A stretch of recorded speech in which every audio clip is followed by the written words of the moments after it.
بسم الله والصلاة والسلام على رسول الله.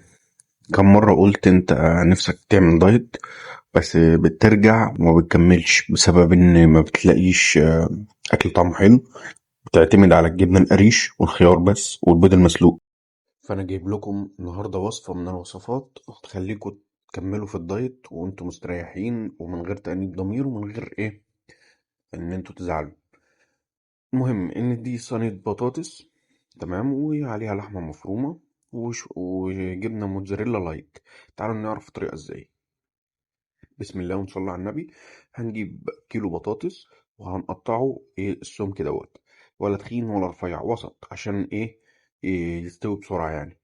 تمام، هنقطع الكيلو البطاطس بتاعتنا شرايح كده سلايز، وبعد كده هنغسلها، هنديها غسلة محترمة ونسيبها شوية في شوية ملح وخل.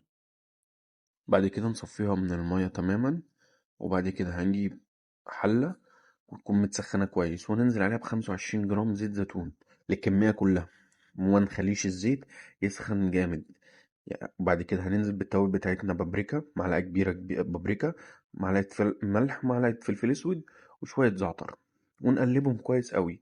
ونفضل نقلب علشان هنعوز نسويها بالبخار اللي هو هنغطي عليها. ده يبقى بتسويها بالبخار وبالزيت، يعني ما تبقاش تتحرق مننا، او نوطي النار عشان زيت الزيتون ما ينفعش يتغلي. في نفس الحله بعد ما البطاطس تستوي، في نفس الحله وهي سخنه ننزل عليها باللحمه المفرومه. هنقلب. طبعا احنا ما حطيناش اي حاجه، اعتمدنا على شويه زيت الزيتون اللي موجودين في الحله. هنقطع فصين توم وبصلايه كبيره، نقطعهم صغيرين جدا.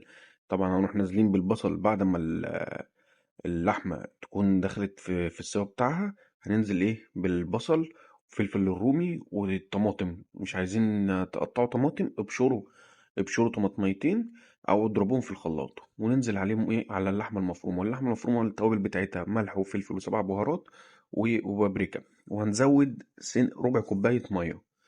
وبعد كده اول لما تستوي هنروح حاطينها على على البطاطس بتاعتنا في الصينيه، وننزل بشويه جبنه موتزاريلا لايت. طبعا دي هتوديها في الطعم في حته تانية خالص. وبعد كده ندخلها في الفرن بالظبط على درجه حراره 180. هندخلها في الفرن لمده ربع ساعه، الجبنه تسيح ونطلعها. وبألف هنا، يعني حاجة قمة في الجمال، وهي سعراتها خفيفة. كل الكلام دوت ب25 جرام زيت زيتون. حتى انا عملت رز بالشعرية بزيت الزيتون. وطبعا ما يعني مش زي الرز العادي. عايزين تستخدموه بالسمنة البلدي استخدموا السمنة البلدي، مفيش مشكلة، بس برضو بمقادير. ليك 25. حاجة بجد تحفة يا جماعة. ما تنسوش اللايك والشير والكومنت. سلام.